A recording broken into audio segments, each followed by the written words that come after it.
Welcome to Live Well, Dream Big. I'm Suzanne Monroe, founder of the International Association of Wellness Professionals, where I've been teaching people how to live a life of wellness, tap into their passion, and go for their dreams for over 15 years. I believe living well and dreaming big starts with ourselves.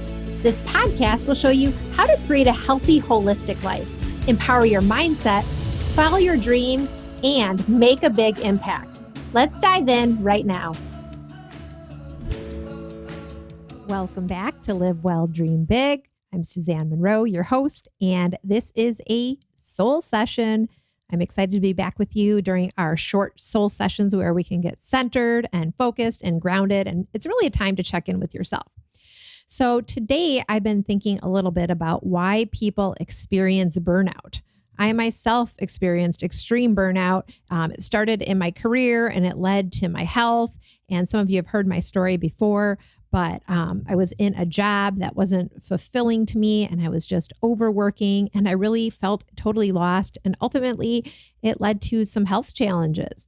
And burnout is something that's real, right? It's something that a lot of people are facing right now. We've heard so much about the Great Resignation and people leaving their day jobs in droves and really looking, and stopping and pausing and saying right now, what is it that I'm meant to do?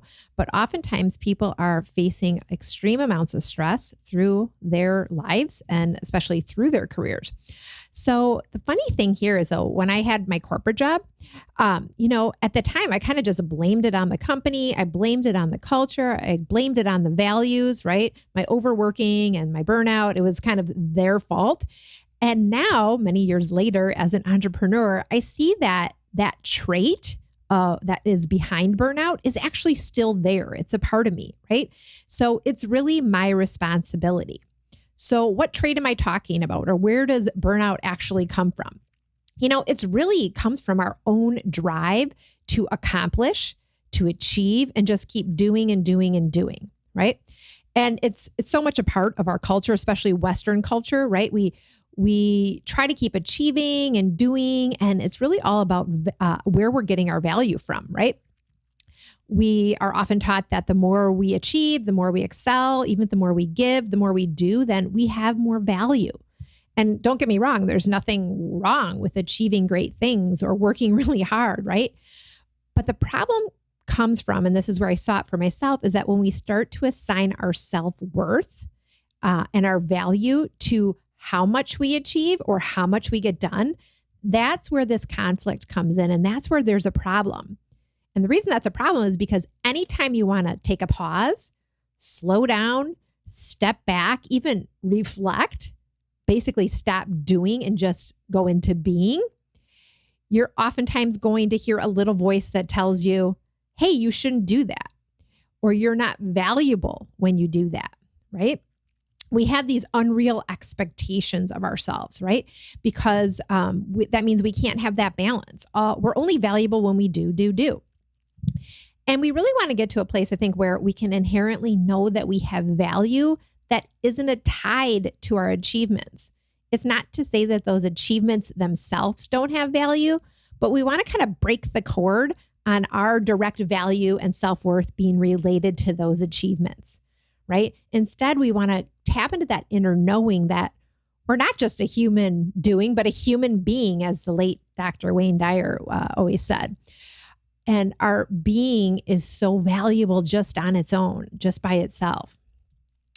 And this can be tough, right? Because we play a vital role just by showing up every day as ourselves, by really listening to something greater in our soul and allowing that to guide us, right? So when we're just doing, we're usually letting our ego or our inner critic or that other part of us kind of tell us what our value is and tell us what our day is going to look like and how things are going to go and how much we have to accomplish until we're actually going to feel good. Do you ever feel that too, where you have like your to-do list and like you don't feel accomplished unless you get everything done on the list? That's like a pattern of mine. It's like, oh no, I didn't get everything done. Like it wasn't a good day.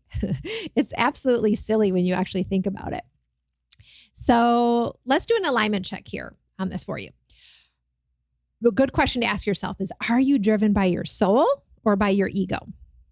Are you following your inner voice or are you following your inner critic, right? Who's really guiding your day? Do you value yourself by how much you get done or achieve in a day? And on the flip side, do you beat yourself up whenever you take a break? Hey, if your answer is no to this, then great. You're probably in a really good state of balance, right? But if you're noticing that you're like, yeah, sometimes I do beat myself up or I just keep going and then I'm totally burning out. Do you actually have to burn out before you allow yourself a break, right? That's another one. So think about some of those questions, maybe take a little journal and just do a quick alignment check, and then consider what's one small step you can take today to really lean into listening to your soul. And go ahead, give it a try and see how your day shifts and see what happens next. All right, thanks so much for joining me for this soul session, and I'll see you back here next time. Thank you for joining me for today's episode of Live Well, Dream Big. I hope you enjoyed today's conversation, and I want to invite you to take your next step toward living well and dreaming big by downloading the Live Well, Dream Big lifestyle book. It's the ultimate guide to becoming your best self and living life on your own terms.